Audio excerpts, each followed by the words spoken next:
King Kong, James Bond, X-Men, Spider-Man. Ching! You're right at 41,000. Ching! Got about 3,000 books here, so if I just go $10 a piece. Ching! Lost in Space and Kiss toys, Disneyland toys. Ching! Oh my God. We could be talking. Darrell Sheets was a larger-than-life presence on A&E's Storage Wars, and viewers paid attention whenever he appeared on camera. But after his tragic death in April 2026, everything changed. The police launched an investigation, his former co-stars were left devastated, and fans sorely missed him. A few weeks later, Jarrod Schulz finally broke his silence, raising questions about Darrell's life away from the cameras. What exactly did he reveal about his final days? How did his demise affect the people closest to him? Join us as we uncover Jarrod's emotional response to Darrell's heartbreaking death. The gambler everyone loved. Right here, are you aware of that? Yeah, always look at. Oh, yeah. I took a gamble on this art locker. Hopefully, it'll paint a pretty picture. You see this? It's not a quarter. It's a game changer. If you win, 600. I win, 700. Now, I know I joke around a lot, and I try to tell you guys a lot of things on my little Instagram post. For over a decade, Darrell has always been an important part of A&E's Storage Wars. He brought some serious energy to the table and played the auction world like a game of poker. As with every storage auction, uncertainty was always a recurring theme. But it wasn't enough to deter Darrell. He loved the high stakes, the tension, and lived on that thin line where a little nudge to the wrong side of a deal could cost him some serious money, while the opposite could yield high rewards. Obviously, fans yearned for his presence whenever he wasn't on set. But as much as he lived for the auction game, he also had a soft spot for family. While fans rarely got to ever see past the interesting attitude, co-stars like Dave Hester and Jarrod Schulz knew who he was beyond the cameras. It was almost like he led a different life on screen. But deep inside that closeted space of his, he fought his own demons, and fans seemingly had no clue. At least not until April 2026, when the unthinkable happened. It was sudden. No one could have predicted it. But a man who looked invincible had suddenly been conquered by a finality he could never recover from. Darrell was dead. It wasn't long before reality television was thrown into mourning. But while some fans tearfully mourned his death and reminisced about his life on screen, others wanted an explanation. According to popular reports, Darrell's body was found by the police in Lake Havasu City, with what seemed like a self-inflicted gunshot trauma to the head. As expected, long-term fans, who had been watching the show since 2010 and had seen another cast member like Mark Balelo unalive himself, had questions about Darrell's death. What exactly is happening to Storage Wars cast members behind the scenes? Why would a man like Darrell, who had the auction world in a chokehold, decide to unalive himself? The questions were rampant, and no one seemed to have any real answer until his former co-stars on Storage Wars began to loosen their lips. What did they have to say? And why wait until a couple of weeks after his death before reacting publicly to this heartbreaking television moment? Jarrod Schulz breaks his silence. Fans of Storage Wars are mourning the shocking death of Darrell Sheets. Sheets passed away in his Lake Havasu home early this morning. According to multiple media reports, officers who responded to his home say it appears he died by suicide. After Darrell's death, many fans could not comprehend the situation. Social media was littered with a million different kinds of emotional outbursts. However, obsession, fear, and anger seemed to be the most common reactions. The tension was thick with doubt, and long-term fans needed answers to the second self-harm case they had witnessed on the show in just over 10 years. At first, the network kept its silence, kept its cards close to its chest, and dealt with the PR as much as it could. However, it wasn't long before fans needed more. Their patience had finally worn thin before Jarrod broke his silence, but it gets more interesting. Although fans did clamor for a voice from the network, Jarrod's wasn't what anyone expected. But when exactly did Jarrod become an anomaly in the Storage Wars landscape? Backtrack a little bit to 2021. Jarrod, who came on the show as a package deal with his then-fiancée, Brandy Passante, had been removed from the show since 2021, and his exit was not particularly covered in fairy dust. It was a horror show. For context, the famous Young Guns duo, Jarrod and Brandy, suddenly announced their separation in April 2021. While it seemed a little disappointing for fans, they seemed grown up about it. Just because Brandy and I aren't together anymore doesn't mean we can't go to an auction, but separately, Jarrod boldly declared.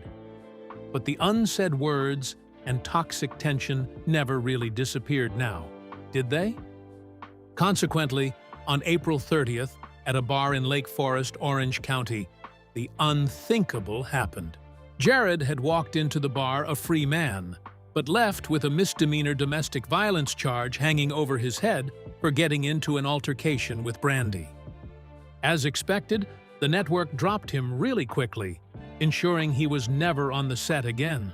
Sources close to the situation claimed that he had lost fans' respect, and no one from the franchise seemed interested in publicly associating with him ever since. But a fan favorite has died, and fans wanted answers and didn't care if they came from Jarrod.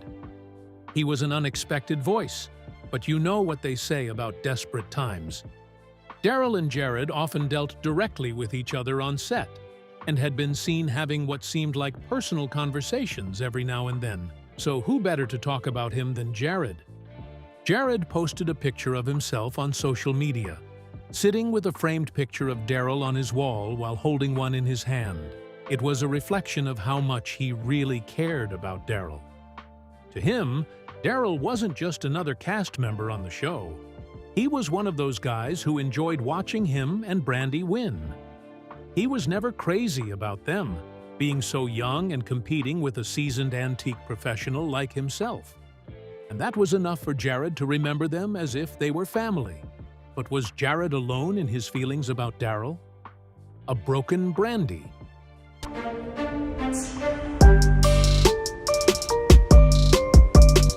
What is that? I hope he's not staying. I just got like throw up in my mouth. It's a boy named Soup.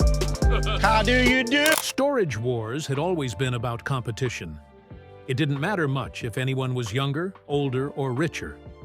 The best negotiator won, and the losers walked away in shame or taunted everyone else. Somehow, Brandy mostly always caught herself in the middle of it all, but not alone. At the time, she was joined at the hip with Jarrod. But even so, they shared the same friends, and Darrell was a part of it. Jarrod had obviously taken Darrell's death to heart. The image posted on social media was obvious enough for most fans. But the questions remained. If Jarrod, who had been kicked off the show since 2021, felt that deeply about Darrell, then how are the others coping? Brandy especially seemed shattered. But she, like nearly every other cast member, had mourned in silence, keeping her emotions in check rather than blowing the situation out of proportion.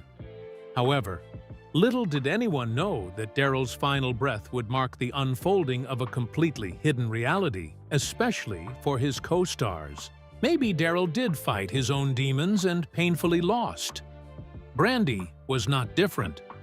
While she had artfully kept her private life away from the cameras, except for the unavoidable separation, which she also kept for 2 years, she eventually revealed details about her own life that no one could have guessed. The popular reports reflect that Darrell had personal problems with a cyberbully, who often threatened to expose intricate bits of his personal life and threatened to harm him. But it didn't end there.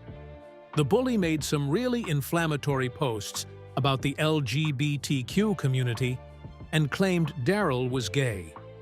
To protect his image, Darrell reportedly made videos revealing that he wasn't behind some of his posts and also reported to the police, But the bully kept going, and some fans believe that it was the consistent pressure that broke Darrell. While there are no verified facts that point to the cyberbully as the reason he ended his life with a shot to the temple, Brandy seemed rather adamant that he should have asked for help rather than choosing death.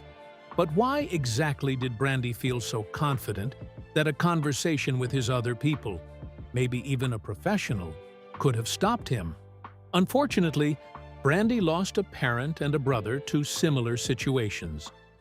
I would like to say to everyone, if you are struggling, if you feel hopeless, or if you feel like no one cares, I assure you they do. You are not alone. Please reach out for help. And just like that, Darrell's death was no longer treated as a man who lost his life.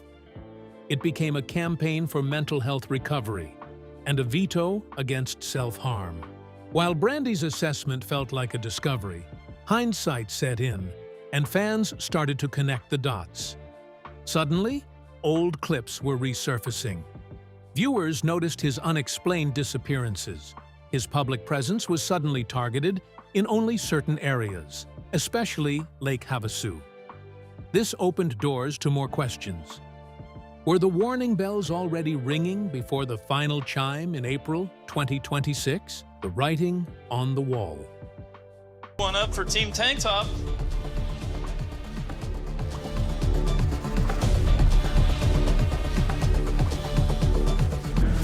Gambler and Son, sir. It is no secret that Darrell, on screen, led his life like it was always sunshine and rainbows. But when fans connected the dots back to 2019, his sudden disappearance started to make sense. In 2019, fans noticed he was not at the auctions. The energy and the tank top were suddenly missing, sparking rumors of his death. Overzealous fans believed that they had seen the writing on the wall before everyone else, so they littered social media with RIP hashtags in Darrell's name. However, it was only a mild heart attack. Although it needed surgery and months of recovery, he survived. But getting a heart attack at 61 was his example of life throwing him a curveball, and he was certain that he wasn't always going to win. So, he took a step back. That was strike one. But something else was brewing underneath, and while fans had taken very little cognizance of it due to his reduced presence on the show, co-stars like Dusty Rhea saw it coming from a mile away. Did he think he was going to unalive himself? Absolutely not. But did she sense that something shifted in Darrell? Definitely.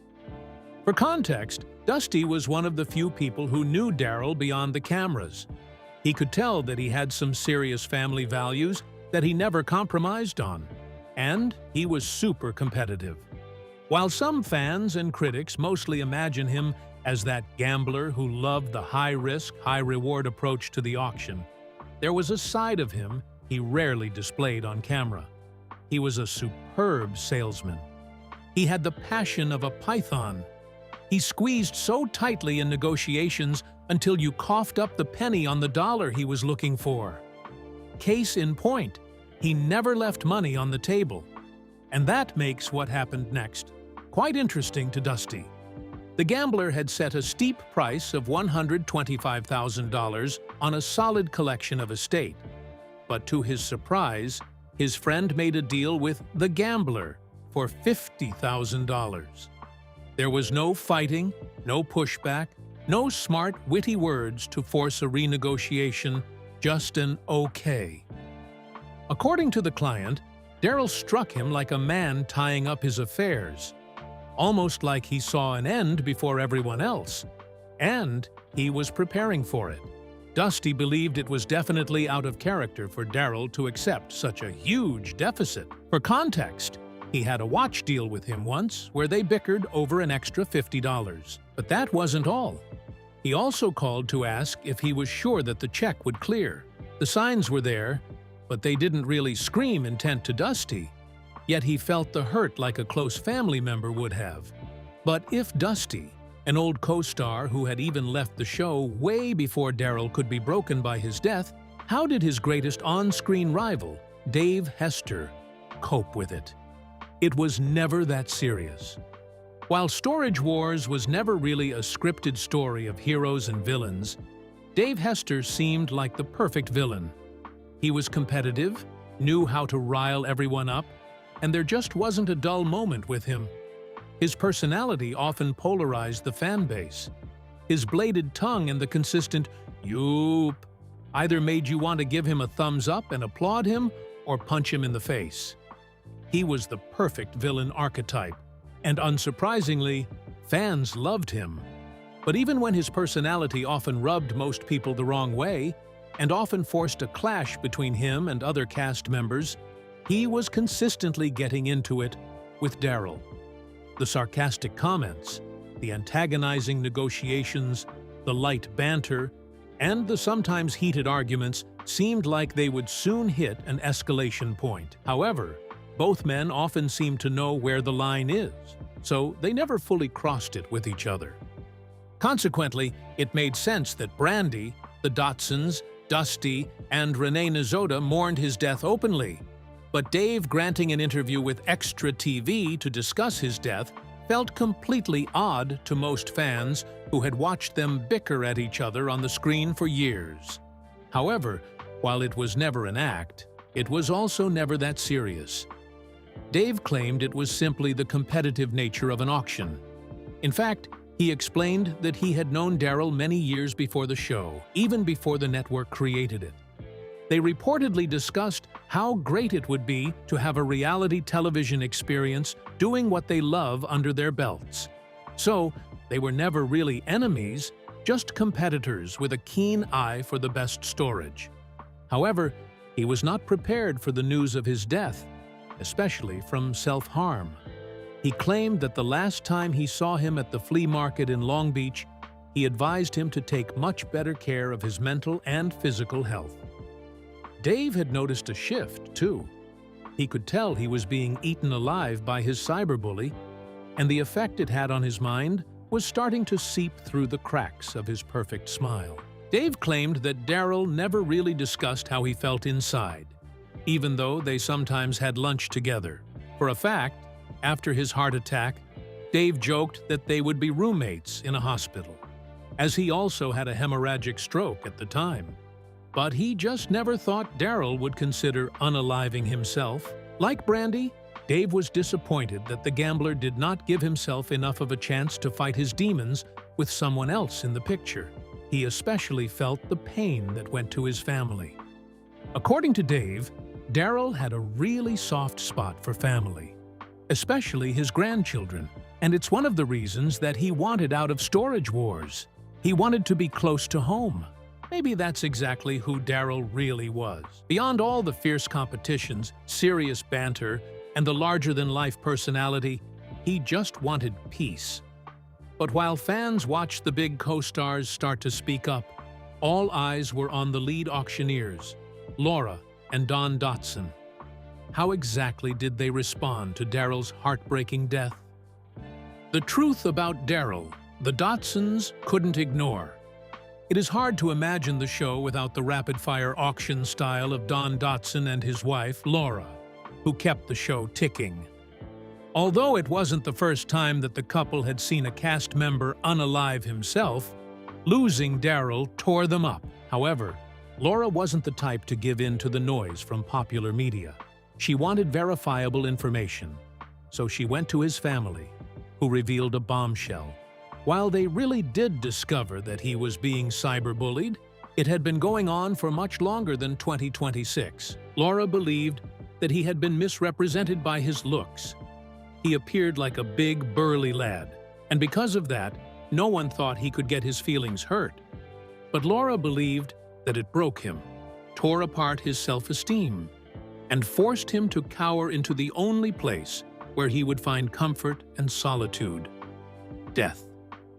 But sources close to Laura believed that his serious concern for losing Darrell was more than just feeling the pains of a colleague's death.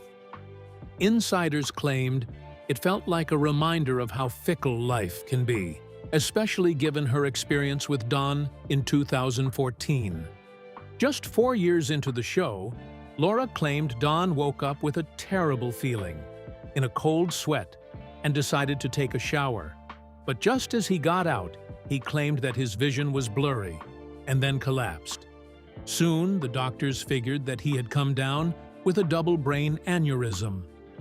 The aneurysm was said to be a bulging weak spot in a blood vessel in his brain. It took an emergency surgery, and luckily, only 2 weeks post-surgery to have him up and running again. Consequently, he quit his 40-year smoking habit. But one thing was certain with Dotson: he had someone in his corner whom he could count on. And Laura believed that if Darrell had that too, he might have survived the ordeal.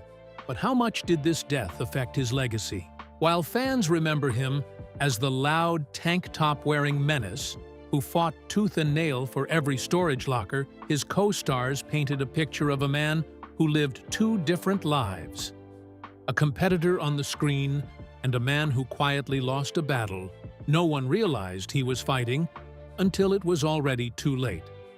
Is there a chance that Darrell might have remained alive if he had spoken to someone? Do you think those closest to him just didn't pay enough attention? Share your thoughts with us in the comments section. Remember to like, share, and subscribe for more. Also, click the next video showing on your screen. You will enjoy it.